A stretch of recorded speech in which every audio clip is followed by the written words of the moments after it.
Mr. Minister, thank you for taking the time to speak to us at RT. The first line of questioning I would like to discuss is what has been your overall objective and experience here in Antalya at the Diplomacy Forum? Yeah, thank you very much. My objective to come to this forum is to exchange ideas with other counterparts from various countries and to listen to world leaders talking about the agenda that we should now focus on. And this is the agenda of peace and security in the world, particularly in the Gaza area, the agenda of navigating the ship from rough storms to Pacific water that bring human progress in the world. So the general theme of the Antalya Diplomacy Forum is obviously to open discourse and dialogue and especially harbor bilateral relations. Speaking of bilateral relations, I believe Namibia has a history with Germany, and there was a statement that I read recently suggesting that Germany was supporting Israel at the ICJ. What I want to question here now is what has the Namibian perception of Germany's support for Israel been, particularly given its historical responsibility for the genocide in your country? We have regarded their stance on Israel as a very self-contradicting stance. On one hand, they talk about being remorseful of the crime that they have committed in Namibia. On another hand, they are then showing support to people that have committed similar acts that they have committed in Namibia. I find that to be self-contradicting and unacceptable.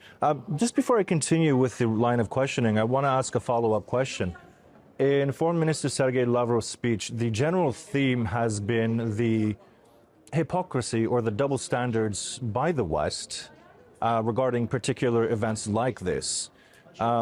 The theme also suggested that a multipolar world is unavoidable. Do you think that is the case? Do you think that we're witnessing a shift in international relations and diplomacy?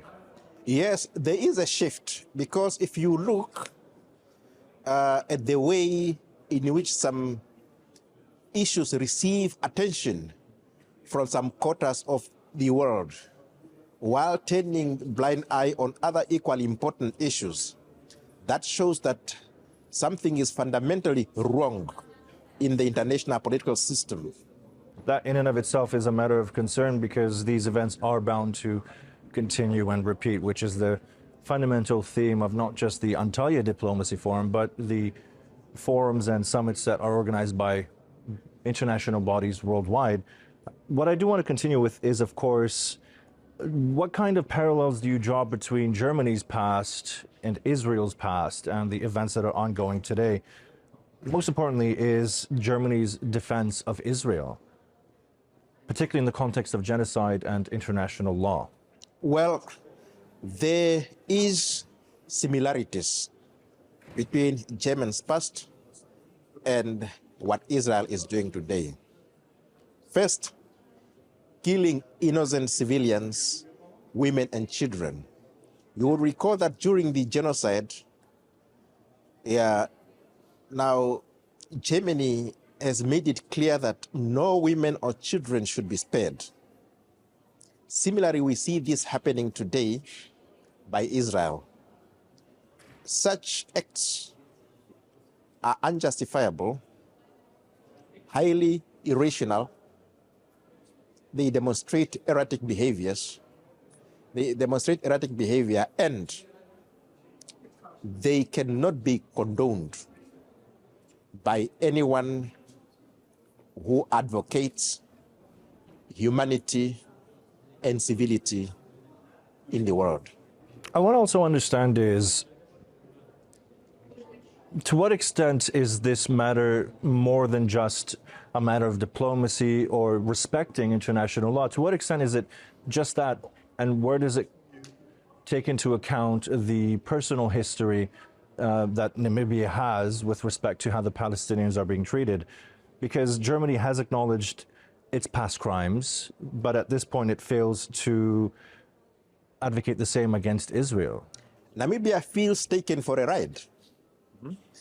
Germany cannot come to Namibia and say, what we have done to you was not the right thing. Then, on the other hand, they go and tell other people there's nothing wrong with what you have done. Because our conclusion is like saying, we have also done this, although we are saying we are sorry to those that we have wronged. It is normal. It's a normal thing to do. So we cannot allow ourselves to be taken for a ride. We are serious people. We deal with issues pragmatically, and we will leave no stone unturned to condemn such behavior on the part of Germany in the strongest possible terms. What I want to understand is, to what extent do you think this works against the interests of the Namibian state to speak against Israel? Because when we take into consideration the potential impact of doing such an act, or taking such a stance, shall I say, this would cause further diplomatic disputes, such as the other countries that are currently speaking out against Israel. But on the broader international efforts to address historical injustices, colonial legacies, and advocate for justice in cases of genocide, to what extent do you think Israel or other states that condone this action can be brought to justice or held accountable for the most part? Now, first you asked to what extent our stance on Israel impacts. First, we are a small state, but we are firm and resolute. We are a small state, but we have principles. We are a small state, but we will not allow ourselves to be bullied by anyone. We stand for what we believe is right, is just cause, not only for Namibians, but for the rest of the people in the world. And that is what we are doing. Whether there is, whether in a way there are those that are not happy with our pronouncements, we will remain seized with that. We have done it before on other similar cases. We will continue to do it. Whoever is behaving in a manner contrary to our principles have made him or herself a subject of our focus in a manner that shows we cannot be friends in such an environment, which obviously upset our principles, which obviously is not in the interest of all peace-loving countries. Finally, that was the end of my line of questioning, but I also do want to understand, to what extent has Germany not just acknowledged, but reconciliated for its crimes in the past? And how does it think that Israel, in your own opinion? We are yet to see, because as you know, we are busy with negotiations for reparations.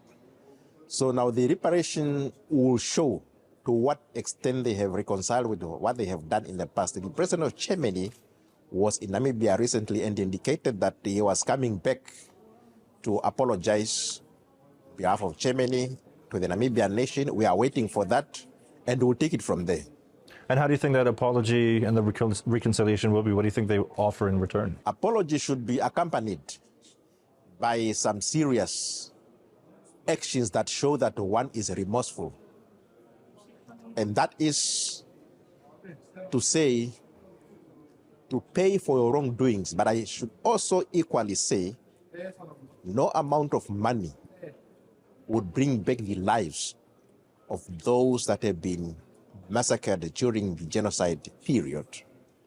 But at least we want a reasonable amount that will slightly soothe the hearts and the minds of the victims' descendants.